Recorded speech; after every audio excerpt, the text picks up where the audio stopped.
Hi, I'm Drew. And I'm Sam. And welcome to Drewling Samantics.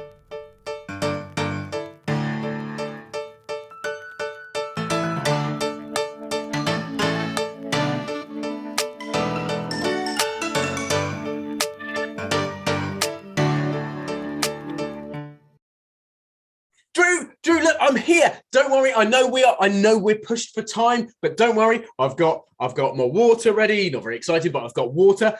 If you hadn't noticed, I'm back in front of the original wardrobe, and I'm ready to go, mate. No, well, just one thing. Here I am with my background, with my shirt. Where's your shirt? Oh, mate, I've been home as well in between.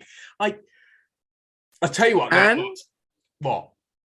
And you've been home. Yeah, and I said to you if I went home that I'd get my shirt. I'll tell you what. I've had an idea now. As followers and fans will know, you're a big fan of magic. I mean, we're both big fans of magic, but you've had quite an involvement in magic in the past. I not so much so, but I'm very interested in it. So I feel like I'm going to try something. So bear with me in this. Let's see what happens in 3, 2, 1. And there we go. Check it out. I'm here. I've got Drewling Samantics. I am back.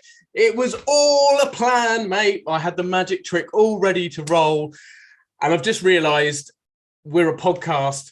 That's meant absolutely nothing to most of the people that are tuning in right now. It was miraculous and magical. Those of you watching on YouTube will understand that Sam has magically changed his T-shirt. So for all our listeners, it was a little moment of Drewling Samantics magic as Sam miraculously changed his shirt into his Drewling Samantics polo shirt. Well done, mate. Well done. Proof that you actually went home, had some time off. Exactly. Brilliant. Yeah, I've not just been hiding away in Norfolk.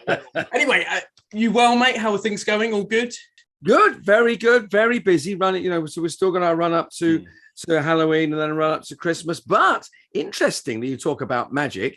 I did a little play reading the other day of the second half of Illusions, the film that we shot about the aged magician. So we did a little play reading of Illusions. So it is all magic this week. It is all magic. It is. Yeah. And to add to that, we've got a special guest this week, and he is a little bit of a magician when it comes to Photoshop. I believe he's known as the Photoshop magician, isn't he, mate?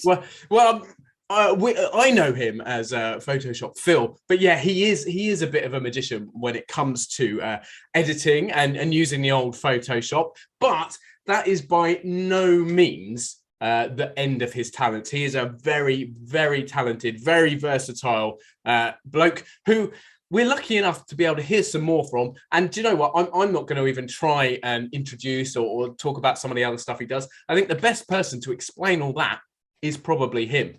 So, ladies and gentlemen, Drewling Samantics fans and followers, please welcome and enjoy the company of the wonderful Mr. Phillip Lee. And there he is, the wonderful Mr. Phillip Lee. How the devil are you, sir? It's been literally about a week and a half since I last saw you. I'm very well, thanks. Thanks for having me. Nice to meet you both, Drew and Sam. Obviously, I've seen you before, but yes, it's thank you for inviting me on the show.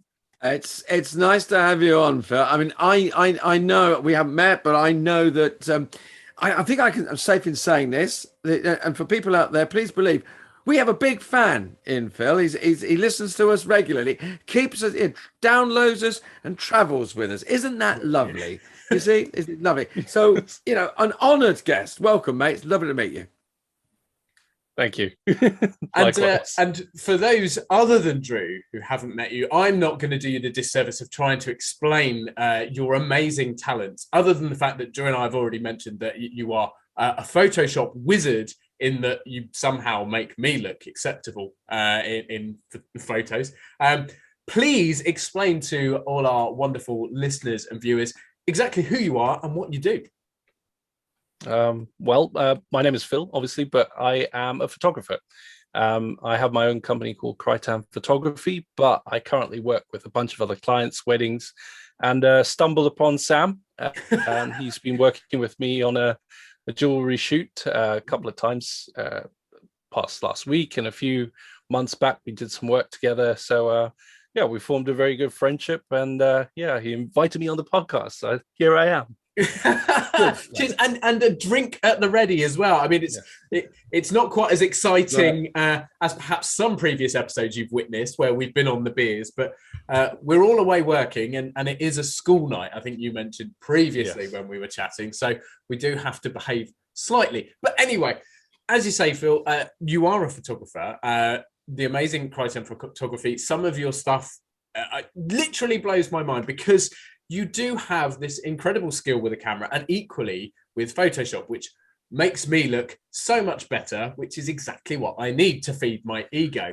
But not only the photography side where you work for clients, but equally photography is your passion, to the point that you have a YouTube channel where you talk about photography, teach photography, and basically, and forgive me for saying this, you give yourself an excuse to buy new photography kit, so you can, under the guise of, I'll put it on YouTube so it looks like I'm doing an unbox, but actually it's just to buy yourself presents. Am I somewhere near the mark with that?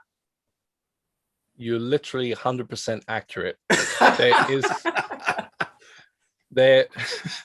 There is a certain kind, well, I don't know if you call it a disease or an obsession, but it's called GAS. And I think I've mentioned this before. You've heard about it.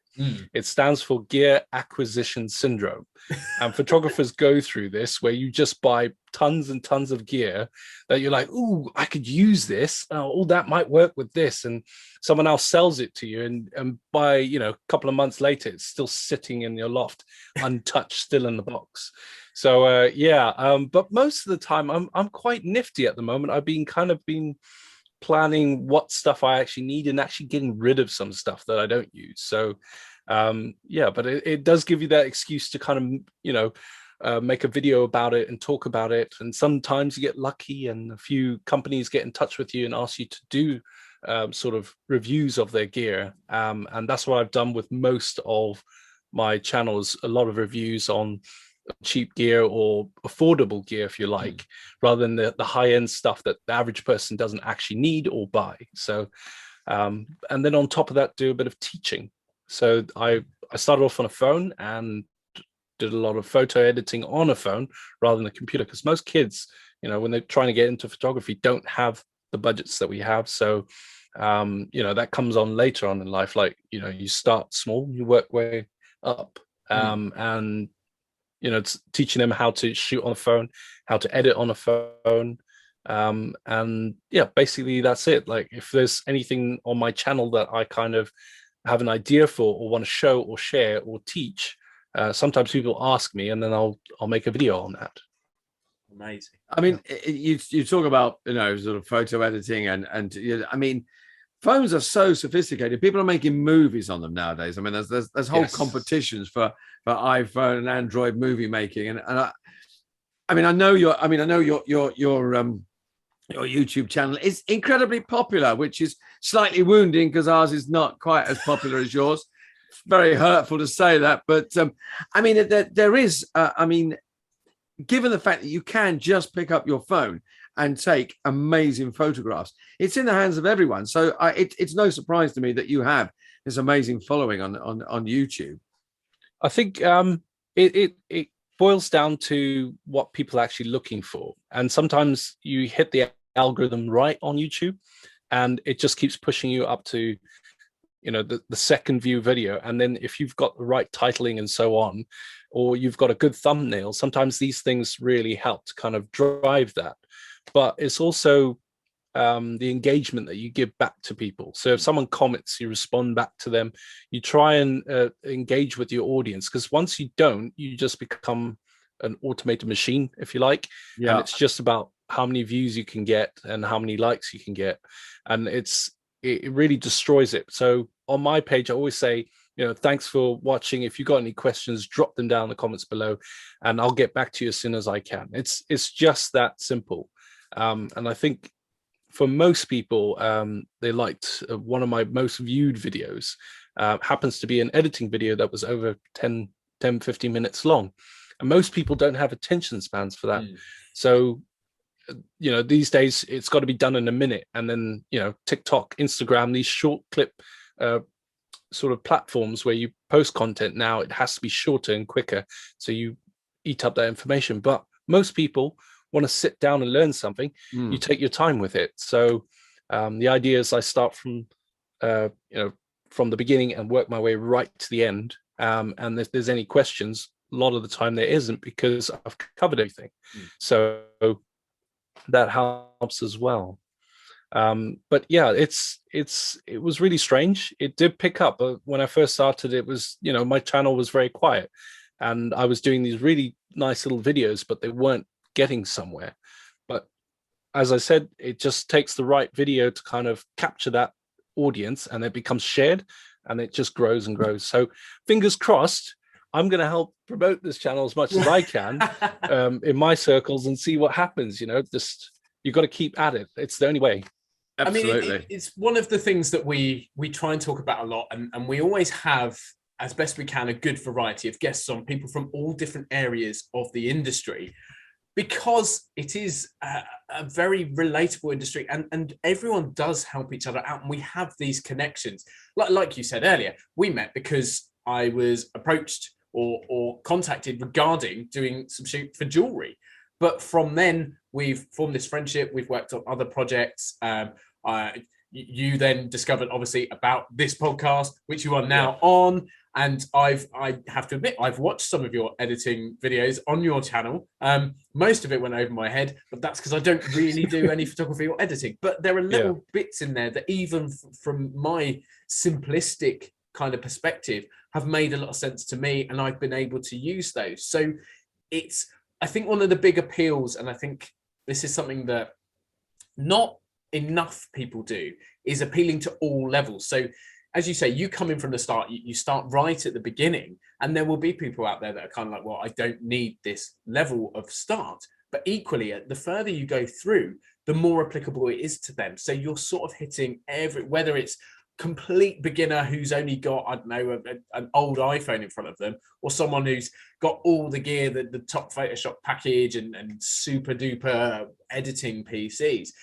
You're still appealing to all levels and enabling people to kind of go, well, no, this makes a lot of sense to me, and it's really helpful. So anyone that hasn't checked out Phil's channel, wait for this video or this podcast to finish. Like, don't go now. We need to finish the show first.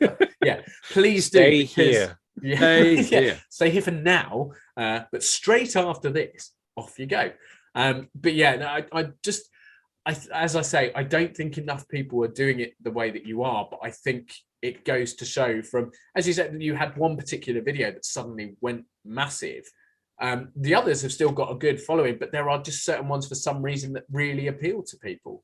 And you see that, as you say, the engagement really helps, the responding and things like that. And the same way that Drew and I do, every time we have a comment or a message, we'll try and get back as quickly as we can, because we love the fact that we can interact with our audience. We do this because we want the interaction. We want this to be open, and we want it to help other people. In the same way that's why your passion photography then took you onto a sort of a teaching level, in essence, to be able to share that ability with others. So, I've gone a long way around there, basically saying the same thing about 3 times. But either way, it's great. What I wanted to get onto, because we're talking about YouTube, is another YouTube project you have. And Drew knows what I'm about to say, because he's a huge... In fact, no, do you know what? I'm not going to say it. Drew, I'll hand over to you, because I know you are a big fan of this particular thing. So, well, it's just... I know. I mean, you're huge with the photography. You teach, yada yada yada, but you also got this wonderful, which I believe is on hold at the moment. I'm going to ask you why. You've got you're Mr. Lego, aren't you? That's what I love. The YouTube Lego channel. I mean, I was brought up on Lego. I'm still good. If I'm playing with nieces and nephews, get lost in it. But I'm gone. I mean, tell us more, because I mean, it just does. It makes you smile. So basically, in lockdown, like a lot of people, we kind of, you start to wander around and you meet people. And funny enough, I've been living in, a house here for about 3 years, And I didn't really, you greet your neighbors, but you don't really know your neighbors, if that makes sense. Yeah. You say hi and bye and how you doing, or you have the occasional parcel for them or something. And it's always been that kind of interaction. But in lockdown, my neighbor and I used to sit out on our step, and we would sort of, it was nice and sunny, and that's where the sun would hit. So we would sit on our step and just sort of watch the cars or people go by or whatever. And he started talking, and we started getting, friendly. And but he basically said to me, I really I've got like a huge collection of Lego. And I was like, oh, you into Lego as well? And I said, well, I play around with minifigs. That's my thing. I used to buy lots and lots of minifigs. And one thing led to another, and we managed to kind of say, he sent me this message one day after, reviewing some pieces of Lego. And he said, what if we start a YouTube channel or a live stream channel or something? And I thought, that's perfect. Let's do it. And I kid you not, within 30 minutes of that, we were sat in the pub writing out all the different sort of ideas that we could throw in. We could do little challenges. We could have like special Lego for different kind of sets and this kind of thing. And we started looking for a place to rent, and we found this nice little office space. Believe it or not, it's actually quite difficult to find an actual space to rent, because they are, you think of a storage space.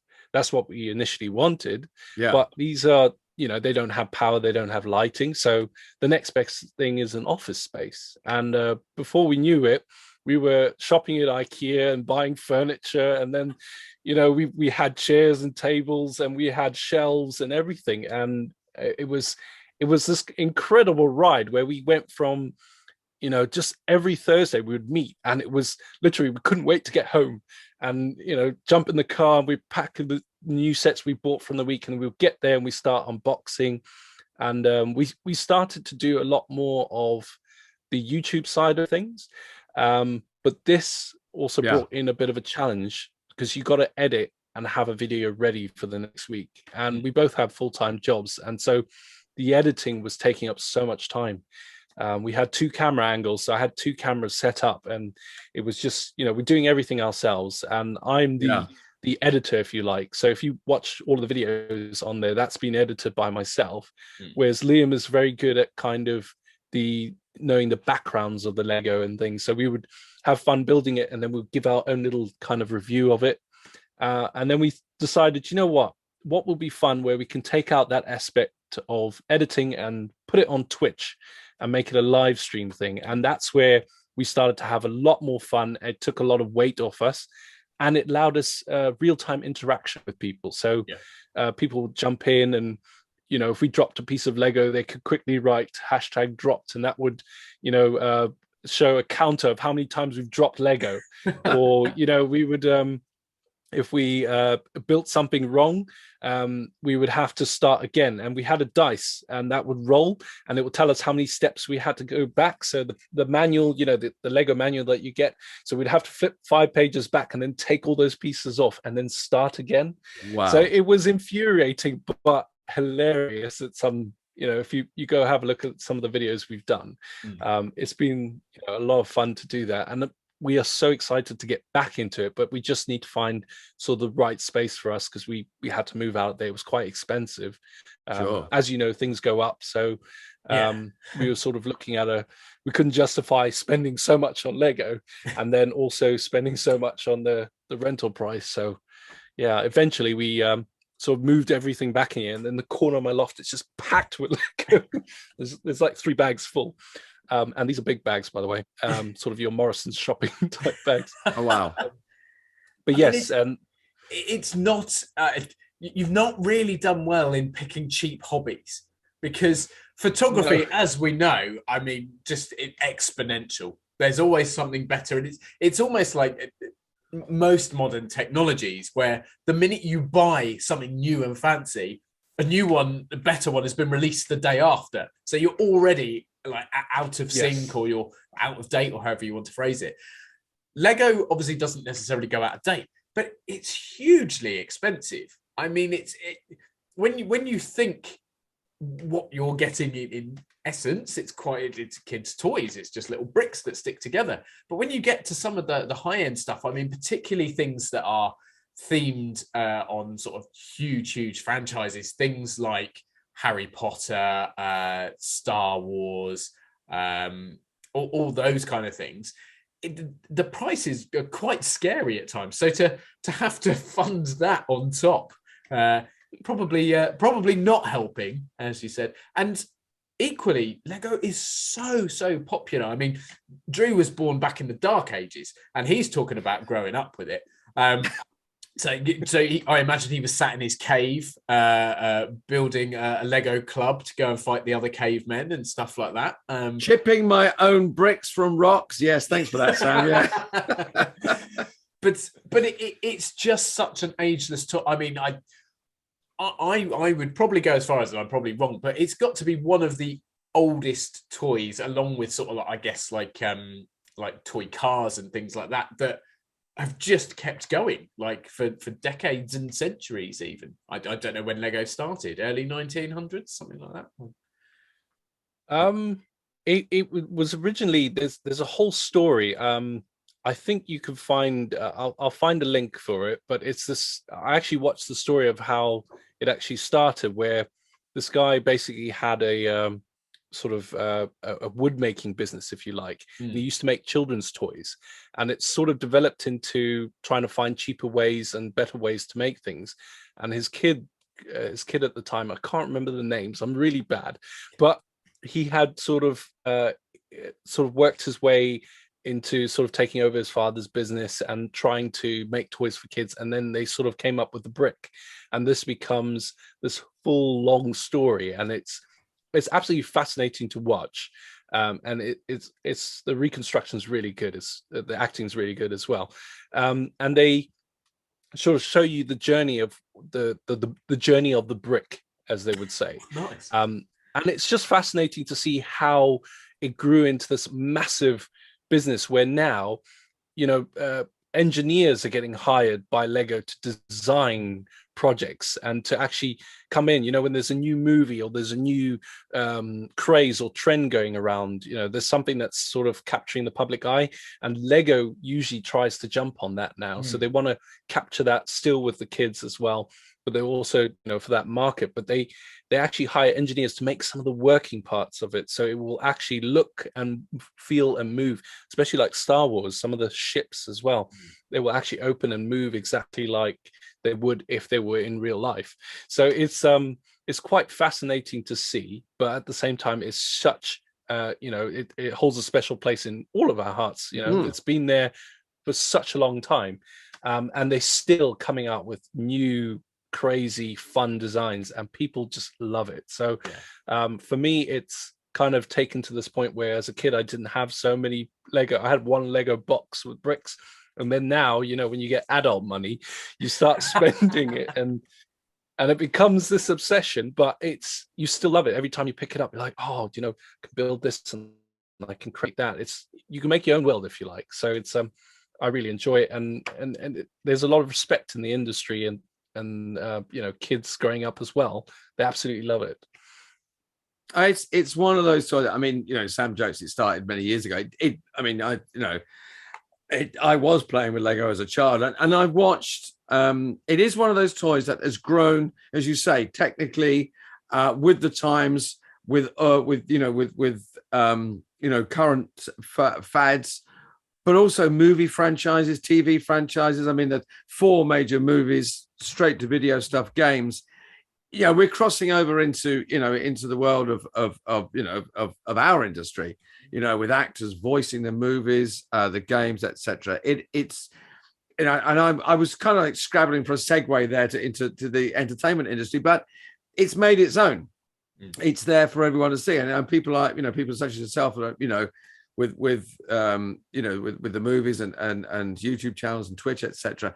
It really works right across all the genres, and from the entertainment point of view and the entertainment industry point of view, it's again created its own world of work for people like us, like Sam and I and yourself. So from that, talking about crossing from the Lego to the entertainment industry, you have a little background now, as you know, a photographer, the Photoshop magician, the Lego magician, who obviously has Lego acquisition syndrome as well. You have in the past, I like that one. And anybody you can have that, Phil. That's but anybody who's watching on YouTube at the moment will see that in the background behind Phil there are a couple of guitars. So you are a musician and you've sung. So enlighten us on that bit. Bring us full circle to the Phillip Where shall I Lee. start? As far back as you want to go. Well, Go. Take us back. All right. So I'll take you back to Zimbabwe. That's where I'm born. I was born in Harare, and my mother used to sing quite a lot. And she, we travel around. She would have carpenters in the car, and we would have 70s music constantly. So we would be singing all the time in the car.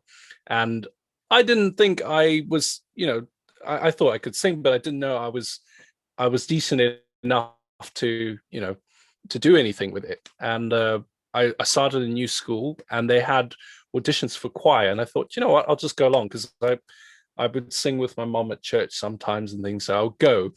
And I got there, and it was this massive room, and we were all filed in quiet, standing like how they stand in a choir. And the conductor, lovely lady, she was kind of very strict, but she was, doing her times, and we were singing, I think we were singing Candyman, which was, the Candyman can. I don't know if you know that one. I can't remember I just remember that song. And we started singing, and she was walking around and listening to everybody. And she came across to me, and she pulled me away, and I thought, oh, I'm terrible. Oh, I'm going to get kicked out. So she pushed me. She actually pushed me down to the sort of edge of the choir, and she said, sit there. And then a few other people she pushed, and she also made them sit there. And we thought, oh, and I looked at the other guy, and he came and sat next to me, and I thought, we are definitely getting kicked out. This is not for us. Like first extracurricular activities that I've signed up to, and I've already been kicked out. And once the choir had sort of finished that song, it was now time to go to sort of break, and she stopped us from leaving. She said, can you guys come here and sit here? And then she started playing. She asked the pianist to play the song again, and she asked us individually to sing it. And so we had the words, and we were singing. And then she said, right, that was fantastic. How would you guys like to do auditions for the eisteddfods? So this will mean that you'll be a soloist, and you would sing in front of these judges, and they would, judge you and put you in categories, and you can sort of represent your school. And also in some cases you could go to sort of national level and represent the country against another country or something. It never got that far, but we went for eisteddfods, and I did this every year, and I would do quite well, and to the point where my mom started to look at it as something really serious. And so she was like, everywhere we went, she was always like, Phil, can you sing at this party, or sing here, or sing there? So I was quite like, we'd go to birthday parties, and I'll be the one who has to go up and sing like happy birthday to whoever, or so it was something that I kind of realized, okay, this is my talent, this is something I could do. And progressed, and I came across the theatre that I'll get into, called Reps Theatre in Zimbabwe, in Harare. And funny enough, the same music teacher said, do you know what, you might be good. I'm working with this show at the moment. How would you like to come and audition for Snow White and the Seven Dwarfs? It's a pantomime. It means you'll be on stage in front of a lot of people again, but you will be with a crew, and it will be a full-on performance and everything. I thought, okay, I'll go for the audition. And I got there, and I was greeted by this very old man in the rehearsal, this big rehearsal room. It's a lovely theatre, by the way. If you ever get a chance to go, you have to go and see some of the shows there. It's still going really strong at the moment. They've got a lot of shows lined up. Obviously, with the UK, you have your shows, but they still do a lot of pantomime, and I started to do a lot more pantomimes.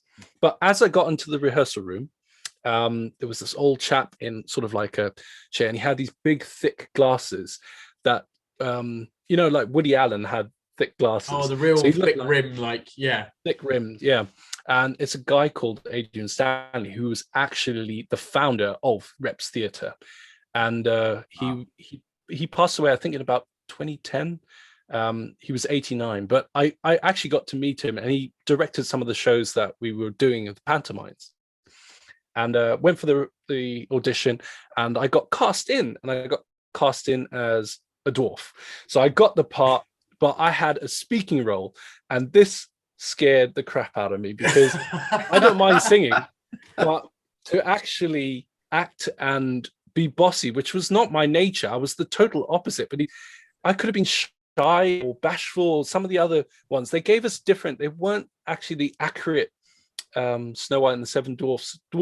They kind of gave us weird jobs or weird attributes, if you like, right, that were not part of the original. I think it was kind of like a joke, but he gave me bossy, and I was, but I'm not bossy. And I gave it my best shot, and he told me I have to get angry, I have to be a bit more controlling, and he would come over and he would say, you have to kind of get into it and really get into it, you got to tell them off. You run this crew, you have to organize them. And I was thinking, I can't do anything. I'm panicked quite a lot, but I managed to get through it. And he was really, really good at kind of encouraging you, but at the same time giving you a very stern look. You've got to do this. There's a lot of people that are coming to the show, they pay good money, you've got to give them a show. So I started to really enjoy it, and it was probably, that's when I fell in love with just the sort of theater side of things, because it gave me an eye opener, and it also, I made a lot of friends through it, because as a kid I wasn't very good with sort of like I was good at sports, but I wasn't like a sportsman or thing. But I loved the theater kids as well. We all kind of banded together, and we had rehearsals, and we would talk afterwards, and some of us would even hang out. There was already a kind of connection in the sort of creative mind, whereas other kids, I would struggle to kind of convey artistic ideas. They would look at you like, really? What are you talking about, mate? So yeah, I absolutely loved it. And I don't know if I can share this story, but I guess I could, about the actual show that I'm alluding Go ahead. to. If I'm mate. Rambling off too much. Just no. It's great. But basically, we had the stage set, and we had this door, and we had to do the hi ho. It's off to work we go, just keep on singing all day long, hi ho. But we had to walk around. We had this large kitchen table, and we had to walk around it, and sort of with our picks and our sacks, and we had to walk to the door, and then I had to open this door and walk through, and the whole team was behind me, so that all the other dwarfs would follow me in a march to this door. But the set designers have made this door really stiff, so every single night I struggled to get this door open. And it was the hilarious thing, because the other kids who were playing the dwarfs as well would sort of bump into me, and I'm trying to shove this door open, and you can hear the audience laughing, and I am trying, and I the final night of the show, I said, this is it, I'm going Leonidas on this door. And just like 300, I kicked that door down. And a set designer, we had made complaints and everything beforehand, but he said he actually made it extra hard for me on the last night as a joke, so I couldn't get through, and we would have to go through another way. He said, I didn't expect you to kick it off the hinges, mate. But yes, for about I think I was in 12-year-old at that time, so to able to kick a door down was quite something. An achievement to have on your CV. Where it would go on a CV, I'm not entirely sure. But I know, but it's it's a fun little story, and I've got video footage of it somewhere on a VHS of me actually kicking that door down. So when I go home at some stage to Zimbabwe, I'll try and have a look at my dad's house to see if I can find that VHS, because it would be really good to kind of revisit that memory. If anything is going to make your channel explode even more, it's if you upload a clip of that VHS onto your YouTube channel. The Crytan photography, where it all started, as as the bossy dwarf kicking down a door on stage. But it's hugely intriguing, and I think you've said this to me before, that your background and your interest in theatre and singing and music and things like that have obviously led on to your photography and other things and teaching and YouTube. Part of the reason why you're interested in what we do and why you are a fan of the channel and a fan of the podcast, which we're very grateful for, is because you've come from this background where it was so important to you, but it has sort of come full circle, and you're now kind of more the other side of things. Yes, on your YouTube channel you do appear and you do get seen, but a lot of the time you're more voiceover and the man behind the camera, the man that is creating this imagery and things like that. So it's wonderful to see. We often have people on who are multifaceted, have lots of different interests in lots of different areas of the industry, but very much to see that growth and to see you have such an involvement in every little bit and every little stage and how it's grown and changed I find it fascinating, and I think it's brilliant. But and the sad thing is that we could obviously talk about this for hours and hours. I know you've got masses of stories, but as always, we do have to come to an end, because otherwise people will end up having to go to work and won't be able to finish the podcast, or they'll have to go to sleep, or they'll have to do something that isn't just listening or watching us. But as you well know, Phil, we have a tradition on Drewling Samantics whenever we have a guest on. Now, you've already given us a wonderful story, but I'm going to challenge you now so you've given us an anecdote, a story of your past and how you sort of got into theatre and one of the funny stories there. I'm going to challenge you to finish off, to give us a story of more your sort of current involvement in the industry. So as a photographer or a YouTuber, do you have a funny story or an anecdote that you could tell us to end this wonderful episode? Well, I as a photographer now, I obviously I do a lot. So I do a lot of different types of photography, and one of those is weddings. And yes. I guess I can tell this story. Obviously, I'll leave out the names, but I do a lot of filming of weddings, and I worked one of my very first film weddings that I got to do. I was very nervous, very, stressed out by it. And, it's a big thing to capture someone's wedding day. And I had done photos, so I understood how weddings worked, but I'd never done video at this point. And I was pulled onto this project by another videographer, and he said, "You can do it. You've got the stuff. You come around and we'll film. I'll show you what to do and everything." And I got there, and I was sort of shown how, this is the bride getting ready in the room and all this kind of thing. And I was told to get a shot of the wedding dress. Now, for most people, it's the photos, but we get a little video of it sort of being panned down. And the photographer next to me was trying to hang it up on a window, and already nervous. It's like, I don't really want to hold a wedding dress, but she asked if I could have a little knife to cut the tag off the dress. So I got my little, I had this tiny little credit card thing, and I was like, "Oh, try this." So she tried, she couldn't work it, and I tried it, and I cut it and started to hang up the dress for her, because I am 6 foot as well, so I'm quite tall, and she was quite short. So she's like, "Oh, if you just hang it up on the window." So I hung it up, but not realizing when I hung it up, I actually cut my finger. And because I was nervous, I had this big sort of red, the blood's pumping in me, and I had cut my finger. But I looked over the wedding dress, and you can imagine what's happened. Right on the sleeve is a big black, sort of like red, like dark dot on there of blood. And everyone is all on the other side of the room, rushing around, organizing the bridesmaids and stuff. And I'm just looking at the photographer. She hasn't noticed anything. Nobody's noticed anything.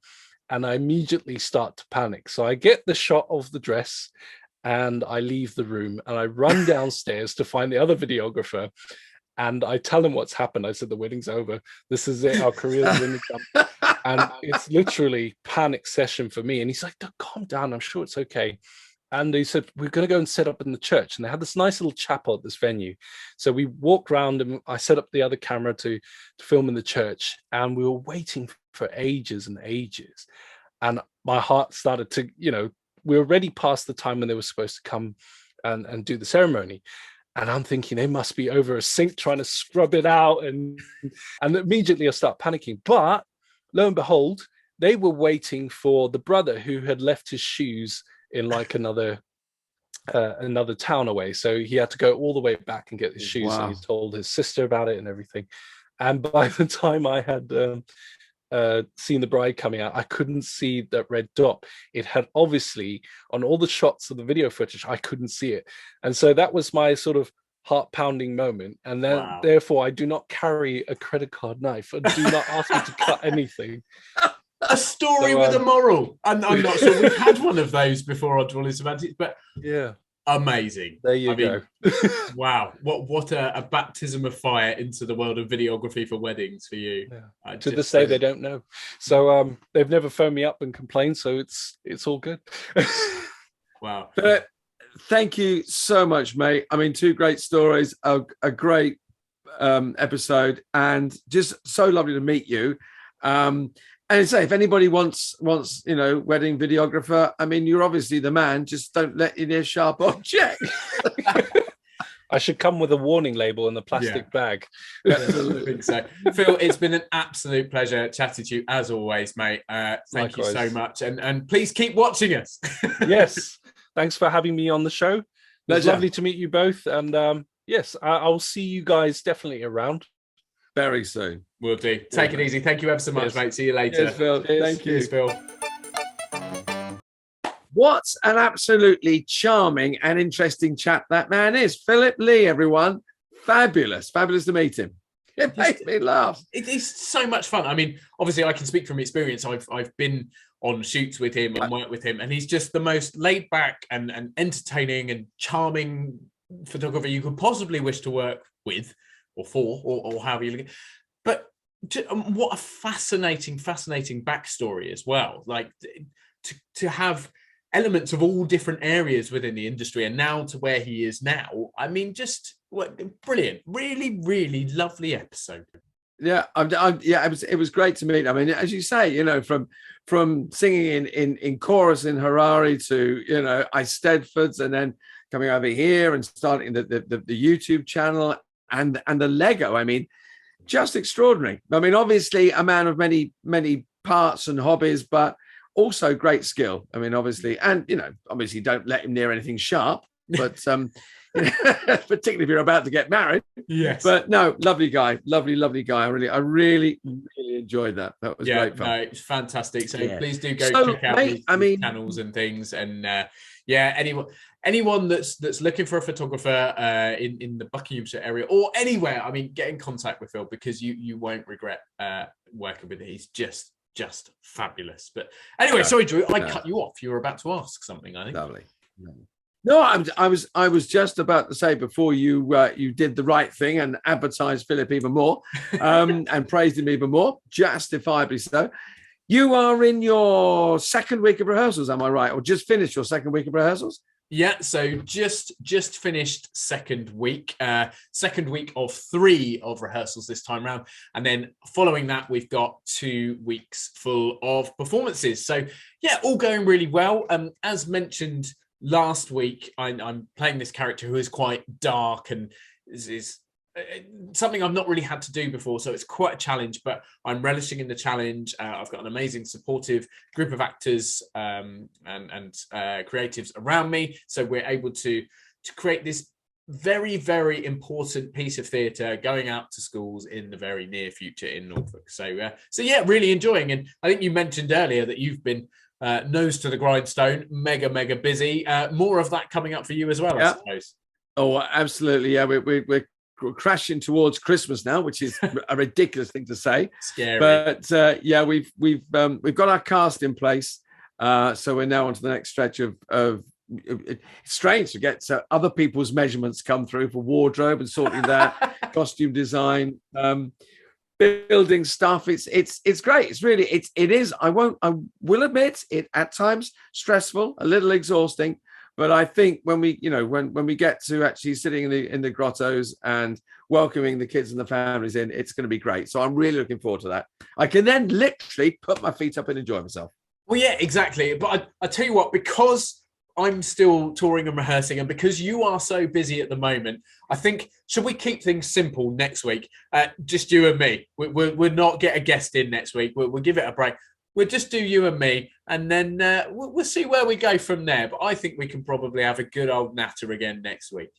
Mate, simple is good. And, I think a good old natter, but a break from quite a lot of hard work might actually do us good, mate. So, yeah, I'll see. You will obviously still be in the land of Narnia. I will be on the sofa of dreams. So let's go for it. Cheers to that, mate. I'll see you next week. And ladies and gents, boys and girls, everyone watching, listening, our subscribers, our fans, our followers, thank you all as ever. We'll see you next time. Take it easy. See you next time. Take care. Bye.